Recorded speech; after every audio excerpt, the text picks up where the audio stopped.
So I'm going to go over your first portfolio entry with you and then provide a few examples of some work that students have done in the past in this assignment. So your first portfolio entry has two parts. Part A invites you to take time to consider your daily rituals, such as making coffee in the morning, walking to the bus, opening the door and entering your workplace, preparing your child's lunch, etc. So choose one small daily ritual to pay attention to. Take a series of photos, no more than 6, and write a paragraph that describes in detail the elements and sequence of events that make up this ritual. Your paragraph should be detailed, richly descriptive, and evoke a sense of being there. Write about how this experience is lived.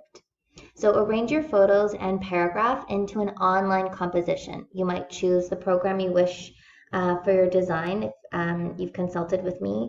However, it's also recommended that you use Wix Online Web Design or Book Creator or your Capilano ePortfolio.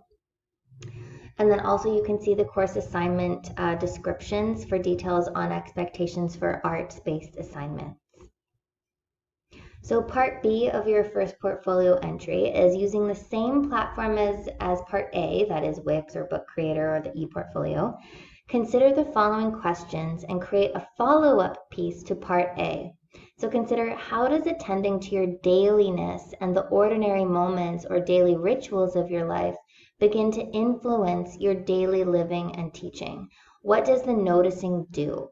So write and create your own reflective response that considers the effects of paying attention to the everyday events or what happens when you begin to attend to the ordinary.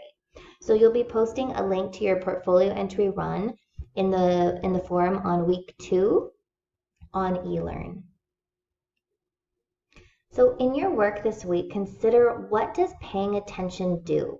Thinking with the BC Early Learning Framework from theory to practice, you're going to be invited to begin paying attention to the ordinary, to observe, document, and interpret an ordinary moment or an everyday lived experience. So the BC Early Learning Framework asks us to consider what happens when we begin to attend to the everyday. What does noticing do? And in this week's task, I invite you to also to consider and note down some ideas about what might be the purpose of the word art as an adjective for noticing here. Why an art of noticing? What is significant about the use of the word art here in describing the act of noticing? What does the word art do? Why is it significant? And what changes when noticing becomes artful? So think about this as you respond to others in the forums this week. So I'm going to offer you some examples of digital portfolios from some students in the past.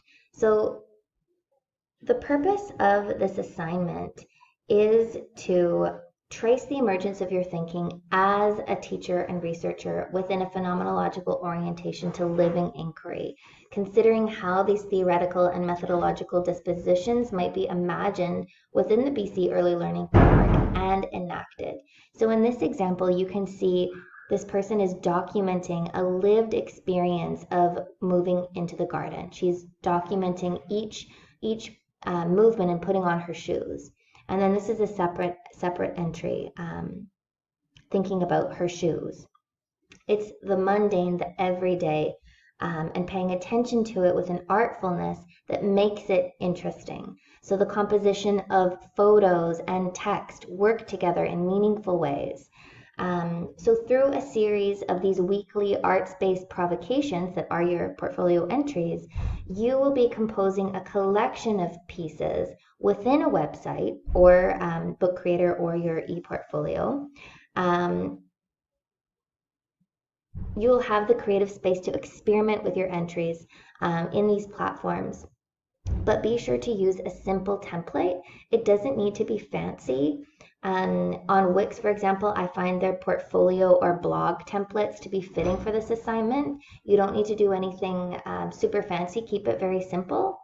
Your portfolios might include galleries of your photography, video poems, written poems, short stories, written analyses, and other interpretive texts. One of your portfolio entries later in the semester will be a small online exhibition that will aim to enliven and deepen a key theme that's emerging from your series. So keep this kind of formatting of this example in mind. Here's another example. So the intention in this portfolio assignment is to enliven the theoretical perspectives from the readings in ways which use artistic languages to activate multiple interpretations and engagements with the course material. So in this assignment, we can think about what the arts are for, what it does to thinking. And especially in this week's reading by Sylvia Kind in the Material Encounters catalog, she writes about how about what paying attention does and what the arts of noticing does to pedagogy.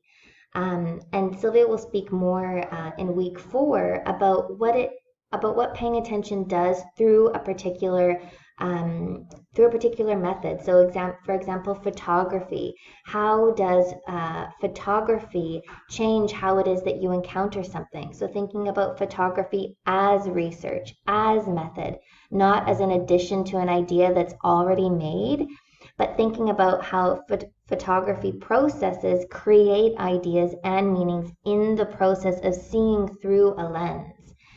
So to bring attention to that which lies beyond what we already know and to unsettle concepts that perhaps have become so familiar, and to artfully notice the nuances and essences of seemingly ordinary everyday life through methods that enable us to attend thoughtfully, inventively, and rigorously in our pedagogical work.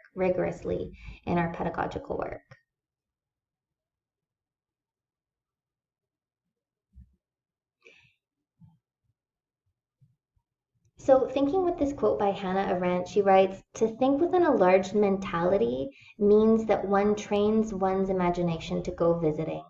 And I think that the work that we are going to be engaging with in our digital portfolios is very much this: small acts of visiting and attending to something particular, interpreting the lived essence of what it is that you are deciding to pay attention to, and thinking through and with methods that continue to produce the liveness of that encounter, so that you are writing, photographing, videoing that thing into being.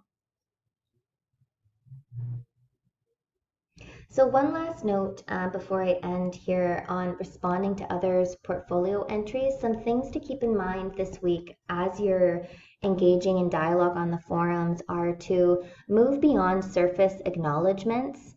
If you find something interesting, discuss in detail why that is. What is it about this particular idea that's interesting? How might this area of interest matter as you begin to compose yourself as a teacher researcher? So it's not enough to say that you liked this or you thought this was interesting. You need to go deeper and articulate why it is or how that is. What is particularly striking or moving about this piece? How has it affected you?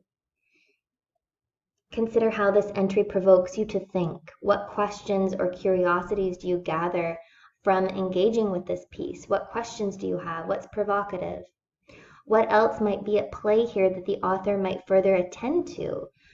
Provide questions or curiosities which might extend the complexity of the work. Provide connections that you're making to the work. And also be sure to make links to the readings and course content. So I think that's it for this week, everybody, in terms of lecture. I really look forward to reading your portfolio entries on Sunday, and as well, I'll be up on the virtual office on Thursday. So if you have any questions or want to share what you're working on, please feel free to jump on the Zoom link there that's posted on eLearn, and I'll be there working if anybody wants to come and join me. Thanks, everyone. Have a great week. Take care.